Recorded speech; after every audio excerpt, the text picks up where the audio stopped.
नमस्कार प्रिय विद्यार्थियों, कक्षा 11 जीव विज्ञान की इस कक्षा में आप सब भैयाओं का स्वागत है। मैं सुशील कुमार शर्मा। अपन आज जो जीव विज्ञान का पहला चैप्टर है जीव जगत, यानी जो जीवों का जगत है, उसके बारे में अध्ययन करने वाले हैं। जो कक्षा 11 है, जिस कक्षा 11 में आते ही भैयाओं को क्या करना पड़ता है, अपने एक सब्जेक्ट का चुनाव करना पड़ता है। और उस सब्जेक्ट के अंदर अगर वो साइंस लेता है तो साइंस के अंदर दो प्रकार के पार्ट है, एक मैथ है, एक बायो होती है। और बायो के अंदर भी अपन अध्ययन करने वाले हैं तो उसके अंदर भी दो प्रकार की शाखाएं होती है। एक जीव विज्ञान है, उसको दो भागों में बांटा गया है, एक वनस्पति विज्ञान और एक होता है जंतु विज्ञान। वनस्पति विज्ञान जिसको बॉटनी कहते हैं और जो जंतु विज्ञान होता है उसको जूलॉजी कहा जाता है। तो एक शब्द आता है विज्ञान।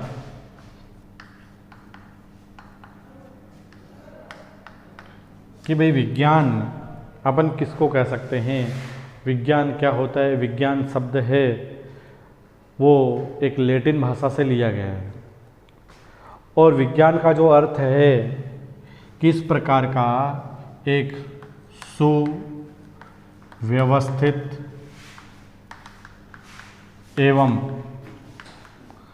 क्रमबद्ध, यानी जिसको सुव्यवस्थित किया गया है, क्रमबद्ध जो ज्ञान होता है, ठीक है ना, कि सुव्यवस्थित एवं क्रमबद्ध जो ज्ञान या अनुभव जिनको प्रयोगों व अन्वेषणों के द्वारा स्पष्ट किया जा सकता है, ऐसा ज्ञानी क्या कहलाता है, विज्ञान कहलाता है। और इसी विज्ञान की एक शाखा है जिसको अपन कहते हैं जीव विज्ञान। जीव विज्ञान क्या है कि विज्ञान की वह शाखा जिसमें जीवों का मतलब यहाँ पर पादप व जंतु का अध्ययन किया जाता है। अध्ययन का तात्पर्य क्या है, यहाँ पर अध्ययन किसका है कि उन जीवों के अंदर होने वाली विभिन्न प्रकार की क्रियाएं, उन सभी प्रकार की क्रियाओं का अध्ययन जिसके अंतर्गत किया जाता है वो कहलाता है जीव विज्ञान। और इस जीव विज्ञान की भी क्या है,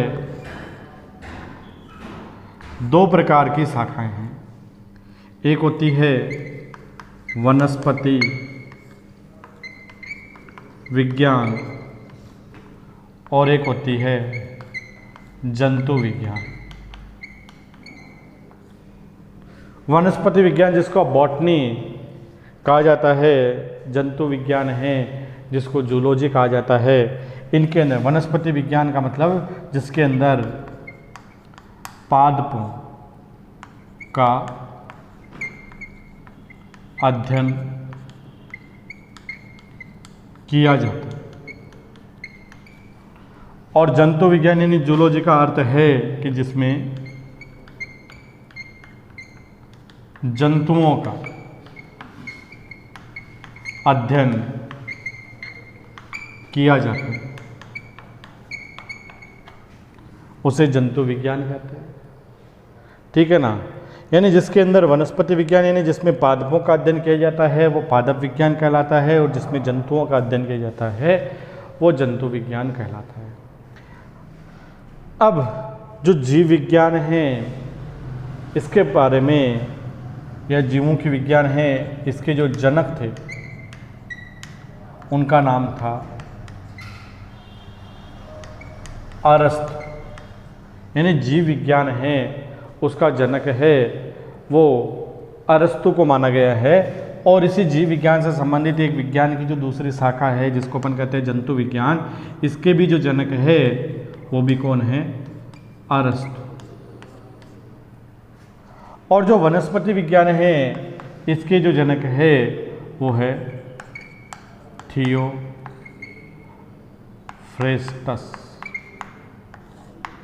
थियोफ्रेस्टस है वो किसके है? वनस्पति विज्ञान के जनक है, वो माना गया है। तो ये एक सामान्य प्रकार का जीव विज्ञान का जो परिचय है वो हमने यहाँ पर किया है। जीव विज्ञान है उसको अंग्रेजी के अंदर है वो क्या कहा जाता है? बायोलॉजी कहा जाता है। बायोलॉजी कहा जाता है। और ये बायोलॉजी है वो दो प्रकार के शब्द है, ग्रीक भाषा के दो शब्द है, उनसे एक होता है बायो और दूसरा होता है लॉगस। दो प्रकार के शब्द है, उनसे बायोस और लॉगस। बायोस का अर्थ होता है जीव और लॉगस का अर्थ होता है इसके अंदर अध्ययन करना, यानी जिसके अंदर जीवों का अध्ययन किया जाता है उसी को अपन क्या कहते हैं? जीव विज्ञान या बायोलॉजी कहा जाता है। अब यहाँ पर जो पहला अध्याय है हमारा जिसका नाम है जीव जगत। जीव जगत के अंतर्गत है यानी जीवों का अध्ययन करना है अपन को, जीवों के बारे में विशेषताओं का पता लगाना है कि जीव क्या होते हैं, अपन किनको जीव कह सकते हैं। ऐसे दो शब्द आते हैं, एक आता है जीव या इसको सजीव कह सकते हैं, और एक शब्द आता है निर्जीव। दो प्रकार के शब्द, और इनके अंदर अपन विभिन्न प्रकार के गुणों के आधार पर, यानी जिनके अंदर जीवों में श्वसन होता है, जिनमें श्वसन नहीं होता है, या जो पाचन की क्रिया करते हैं जिनमें पाचन नहीं होता है, उत्सर्जन, परिसंचरण, ये सारी जो क्रियाएं होती है, जनन, ये सब कौन करते हैं? सजीव दिखाते हैं, निर्जीव नहीं दिखाते।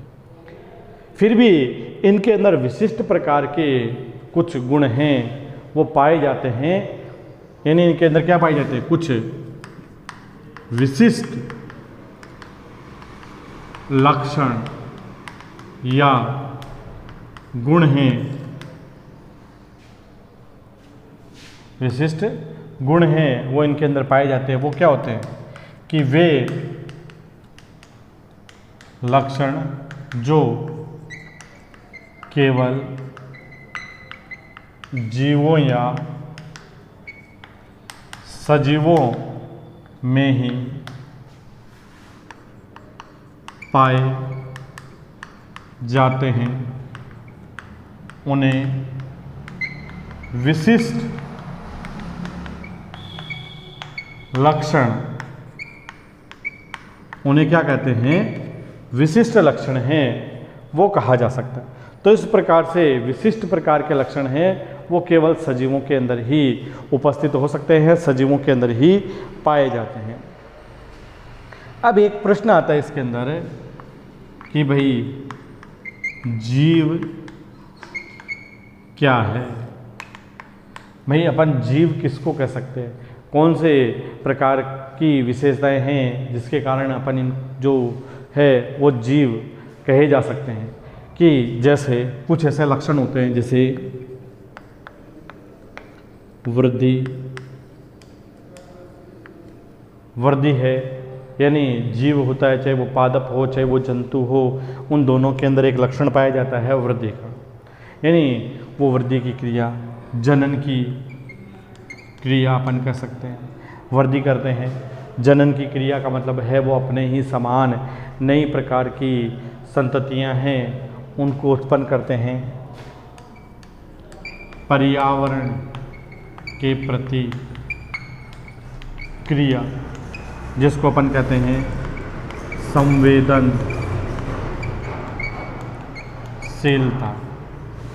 ठीक है ना। पर्यावरण की प्रतिक्रिया का मतलब है संवेदनशीलता का, संवेदनाओं का पता लगाने की प्रवृत्ति हो सकती है। स्वयं प्रति करती करने की क्षमता हो सकती है। स्वप्रतिकृति का मतलब अपने ही समान नई प्रकार की संततियाँ जिसको अपन जनन कर सकते हैं। अनुकूलन, अनुकूलन करने की प्रवृत्ति है वो जीवों के अंदर है, वो पाई जाती है। उपापचय, उपापचय का मतलब उपापचय है वो दो प्रकार के शब्दों से मिलकर के बना है। एक होता है उपचय और एक होता है अपचय। दो प्रकार के शब्दों से मिलकर के बना हुआ होता है, जिसका अर्थ होता है कि इसके अंदर जटिल से सरल प्रकार के पदार्थ बना और सरल से जटिल प्रकार के पदार्थों के निर्माण की जो प्रक्रिया होती है वो उपापचय कहलाती है, यानी उपापचय की क्रिया करना है। ये कुछ विशिष्ट प्रकार के ऐसे लक्षण होते हैं। इस प्रकार के लक्षण किसके अंदर पाए जा सकते हैं? केवल जीव या सजीव ही इस प्रकार के लक्षणों को प्रकट करते हैं। इनके साथ साथ एक लक्षण और भी हो सकता है जिसको अपन कह सकते हैं गमन, ये भी सजीवों का ही लक्षण होता है, ठीक है ना। तो ये सारे के सारे विशेषताएं हैं। इन विशेषताओं के आधार पर अपन इनको सजीवों को निर्जीव से क्या कर सकते हैं? अलग कर सकते हैं। अब इसके अंदर आता है कि भाई हमने पढ़ा है कि भाई ये जीव है जिनके अंदर ये विशिष्ट प्रकार के लक्षण पाए जाते हैं। क्या इस प्रकार के लक्षण केवल सजीवों के ही विशिष्ट लक्षण हो सकते हैं क्या? ये अब इन एक एक लक्षण की अपन बात करते हैं। जैसे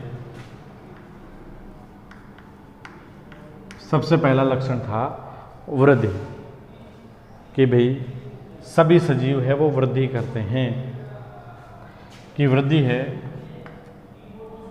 ये सजीवों का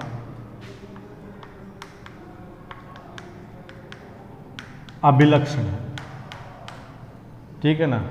यानी वृद्धि है वो क्या है? एक प्रकार से सजीवों का अभिलक्षण है, वो माना जाता है। तो क्या वृद्धि है वो सजीवों का एक विशिष्ट लक्षण हो सकता है क्या? विशिष्ट लक्षण अभी मैंने बात की थी कि भाई विशिष्ट लक्षण वो होता है जो ये बताता है कि वो लक्षण केवल किस में पाया जाता है? केवल जीवों के अंदर, सजीवों में पाया जाता है। तो इस प्रकार का लक्षण है वो विशिष्ट लक्षण कहलाता है। तो सजीवों का एक अभिलक्षण है। और वृद्धि से तात्पर्य क्या है? वृद्धि से तात्पर्य होता है जीवों का भार, यानी जीव का जो भार है, द्रव्यमान है, उससे संबंधित वह संख्या में वृद्धि, यानी जीवों का भार और जो संख्या है ये दोनों ही प्रकार का, एक प्रकार का दो प्रकार के अभिलक्षणों को, इसलिए इसे वृद्धि को द्वियुग्मी अभिलक्षण भी कहते हैं। यानी एक ऐसा है, एक प्रकार का द्वियुग्मी प्रकृति का अभिलक्षण है, वो इसको माना जा सकता है। पहले अपन बात करते हैं जीवों के भार से संबंधित, कि जीवों का भार है। हमारे घर के अंदर कोई नया जीव है, मनुष्य हो सकता है, गाय भैंस बकरी वगैरह आदि हो सकती है, किसी भी प्रकार का कोई भी जीव, या एक पादप है जो हमने बोया था और कुछ वर्षों में वो धीरे धीरे बड़ा होता है। तो आपने उसके बड़े होने की प्रक्रिया को देखी होगी। तो उसके जीवों के भार में क्या हो रही है? जीवों के भार में क्या होती है? वृद्धि होती है। यानी उन जीवों का भार है वो बढ़ता है। और वो बढ़ता कैसे है? कि जीवों के शरीर में क्या होता है? एक प्रक्रिया होती है जिसको कहते हैं कोशिका विभाजन। और ये कोशिका विभाजन है वो बहुकोशिकीय जीवों के अंदर मुख्य रूप से पाया जाता है। और इस कोशिका विभाजन के द्वारा उनके शरीर के अंदर क्या होती है? आकार भी बढ़ता है, साथ ही साथ शरीर के अंदर कोशिकाओं की संख्या है उसमें भी वृद्धि होती है। तो कोशिका विभाजन की प्रक्रिया है, उसके द्वारा बहुकोशिकीय जीव क्या करते हैं? कोशिका विभाजन किसके अंदर? बहुकोशिकीय जो जीव है वो वृद्धि करते हैं।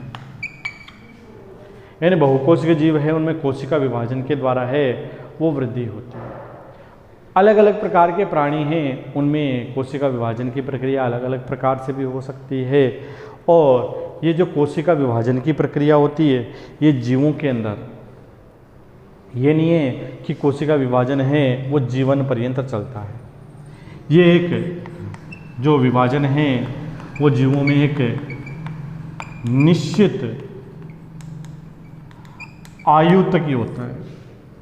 एक निश्चित आयु होने के पश्चात कोशिका विभाजन की प्रक्रिया धीरे धीरे कम और अंततः बंद हो जाती है। लेकिन कुछ ऐसे भाग होते हैं जहाँ पर कोशिका विभाजन है वो जीवन पर्यंत चलता है। ऐसे कुछ पार्ट हो सकते हैं, विशिष्ट ऊतक हो सकते हैं। जैसे पादपों के अंदर एक भाग पाया जाता है जिसको कहते हैं विभज्योतक।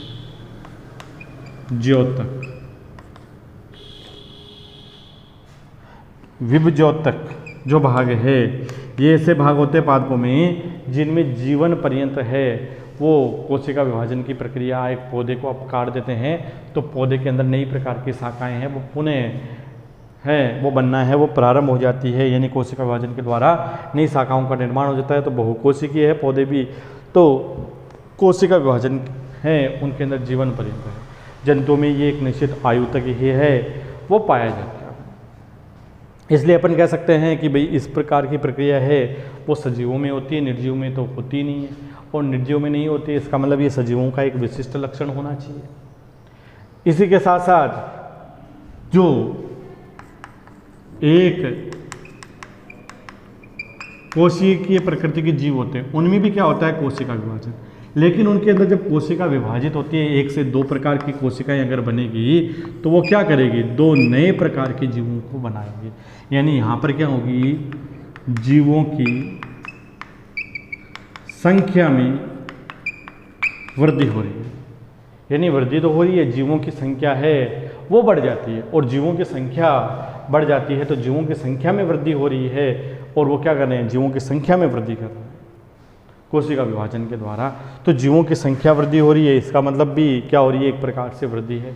और ये क्रिया भी कौन दिखाते हैं, सजीवों के द्वारा। एक कोशिकीय जीव है वो इस प्रकार के लक्षण दिखाते हैं। अब यहाँ पर दोनों प्रकार की जो वृद्धि की बात मैंने की कि भाई बहुकोशिकीय जीवों में भी कोशिका विभाजन होता है, एक कोशिकीय जीवों में भी कोशिका विभाजन होता है, साथ ही साथ उन जीवों के आकार आदि में भी परिवर्तन होता है, उनके भार में वृद्धि होती है। ये सारी की सारी क्रिया है, ये वृद्धि होने की प्रक्रिया होती है वो जीवों में कहाँ होती है, आंतरिक होती है। हमें दिखाई नहीं देती है बाहर से, आंतरिक रूप से इस प्रकार की वृद्धि है वो उनमें परिलक्षित होती है। अब यहाँ पर एक उदाहरण आता है कि आप लोगों ने कुछ ऐसे देखे होंगे जैसे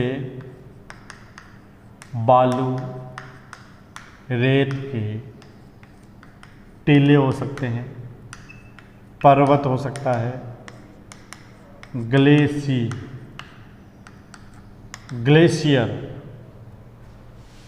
हो सकता है।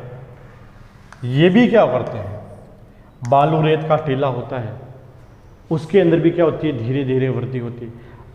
पर्वत है, आज जहाँ पर हिमालय पर्वत है वहाँ पर ऐसा माना जाता था कि प्राचीन काल में वहाँ पर एक महासागर था जिसका नाम था तैतीस महासागर, लेकिन वहाँ पर आज एक हिमालय पर्वत है। तो इस पर्वत है, ग्लेशियर हो सकता है, इनके अंदर भी क्या होती है, वृद्धि होती है। तो क्या ये सजीव है, ये सजीव नहीं है, फिर भी ये क्या करते हैं, वृद्धि प्रदर्शित करते हैं। और इस प्रकार की वृद्धि होने का कारण है कि इसके अंदर जो विभिन्न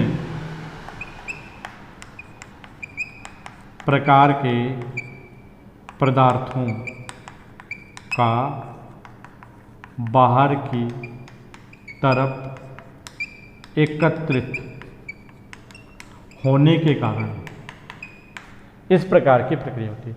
यानी इस प्रकार की वृद्धि कहाँ हो रही है, बाहरी हो रही है। बाहर विभिन्न प्रकार के पदार्थ है वो यहाँ पर एकत्रित होते हैं और पदार्थों के एकत्रित होने के कारण है वो इस प्रकार की वृद्धि है वो इनके द्वारा दर्शाई जाती है। जिस प्रकार से जो निर्जीव पदार्थ बालू रेत का टीला हो सकता है, पर्वत हो सकता है, ग्लेशियर हो सकता है, ये सब क्या है, निर्जीव है। लेकिन फिर भी ये बाहरी वृद्धि है, वृद्धि तो प्रदर्शित कर रहा है। और वृद्धि अगर प्रदर्शित करते हैं तो अपन ये नहीं कह सकते कि वृद्धि है वो सजीवों का एक अभिलक्षण तो हो सकता है, लेकिन वृद्धि है वो सजीवों का एक विशिष्ट लक्षण है, वो नहीं। यानी वृद्धि है वो सजीवों का एक अभिलक्षण है, लेकिन सजीवों का एक विशिष्ट अभिलक्षण है, वो इसको अपन नहीं कह सकते, क्योंकि इसके द्वारा जीवों के भार में भी वृद्धि होती है, जीवों की संख्या है उसमें भी वृद्धि होती है, लेकिन इस प्रकार की वृद्धि आंतरिक होती है। और विभिन्न प्रकार के निर्जीव पदार्थ जैसे बालू रेत का टीला हो सकता है, पर्वत है, ग्लेशियर है, इनके द्वारा भी वृद्धि प्रदर्शित की जाती है। ये भी अपने भार में वृद्धि है वो प्रदर्शित करते हैं, तो इस कारण ये भी एक प्रकार की वृद्धि का उदाहरण है, वो हो सकता है। लेकिन इस प्रकार की वृद्धि है वो बाहरी होती है, जीवों के अंदर वृद्धि है वो आंतरिक प्रकृति की होती है। इसलिए वृद्धि है वो सजीवों का एक अभिलक्षण तो हो सकता है, लेकिन सजीवों का एक विशिष्ट लक्षण नहीं होता है।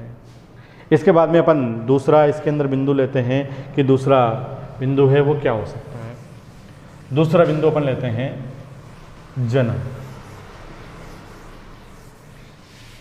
हमने अभी वृद्धि के संबंध में बात की थी कि एक कोशिका जीव है वो कोशिका विभाजन के द्वारा अपनी संख्या में वृद्धि करते हैं, वो भी एक प्रकार की जनन की प्रक्रिया है। जिस प्रकार का जनन होता है वो अलैंगिक जनन कहलाता है। दूसरा आता है जनन।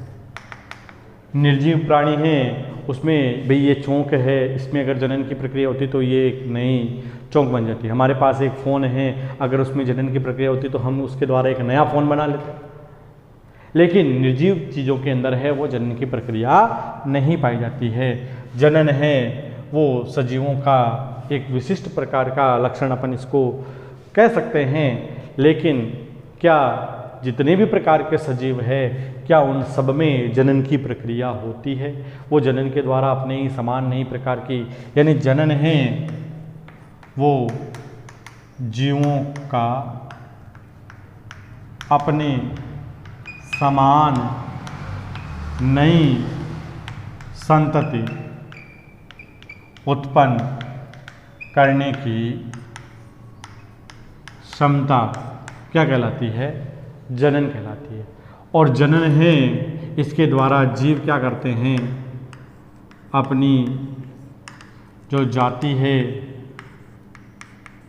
उसकी उत्तर जीविता कह सकते हैं या निरंतरता कह सकते हैं, उसको बनाए रखने के लिए क्या है आवश्यक प्रक्रम है। यानी इसके बिना जीवों का अस्तित्व है वो नहीं होगा। जीवों की जातियां हैं वो अपनी उत्तरजीविता या अपनी निरंतरता को बनाए रखने के लिए है वो जनन है वो एक प्रकार का आवश्यक प्रक्रम है वो माना गया है। तो इसके द्वारा अलग अलग प्रकार के प्राणी हैं, उनमें जनन की अलग अलग प्रकार की प्रक्रिया होती है। कुछ जीव होते हैं वो अलैंगिक जनन की प्रक्रिया अपनाते हैं, कुछ जीव होते हैं जो लैंगिक जनन की प्रक्रिया अपनाते हैं। अलैंगिक जनन का मतलब है जिसके अंदर एकल जीव की आवश्यकता होती है, विपरीत लिंग की आवश्यकता नहीं होती है। अर्थात इसके अंदर अलैंगिक का मतलब जिसके अंदर लैंगिक अंगों की आवश्यकता नहीं होती। लैंगिक अंग जैसे नर में वृषण होता है, मादा में अंडाशय होता है, उनकी इसमें आवश्यकता नहीं होती। उसमें युग्मक निर्माण नहीं होते, युग्मक संलयन की क्रिया नहीं होती है। ऐसी क्रिया अलैंगिक जनन कहलाती है। लैंगिक जनन का मतलब जिसमें लैंगिक अंगों के नर के अंदर वृषण है, मादा में अंडाशय है और युग्मक भी बनते हैं, युग्मक संलयन भी होता है। ये सारी क्रिया है वो लैंगिक जनन के अंतर्गत आती है। यानी इनमें से किसी भी प्रकार का अगर कोई जनन होता है, अगर लैंगिक अलैंगिक जनन होता है तो इसके अंदर उत्पन्न होने वाली संततियाँ क्या होती है, अपने जनक की क्लोन मानी जाती है। यानी वो आकारिकी तथा आनुवंशिक दृष्टि से अपनी जनक है उसकी हुबहू होती है, क्योंकि इसमें एकल जीव होता है। उसी जीव के अंदर अलग अलग प्रकार की प्रक्रिया होगी, अलग अलग प्रकार की जनन की प्रक्रिया होती है, अलग अलग प्रकार की जनन की विधियाँ, जैसे विखंडन हो सकता है, मुकुलन हो सकता है, पुनरुद्भवन हो सकता है, कायिक प्रवर्धन हो सकता है, बीजाणु जनन हो सकता है।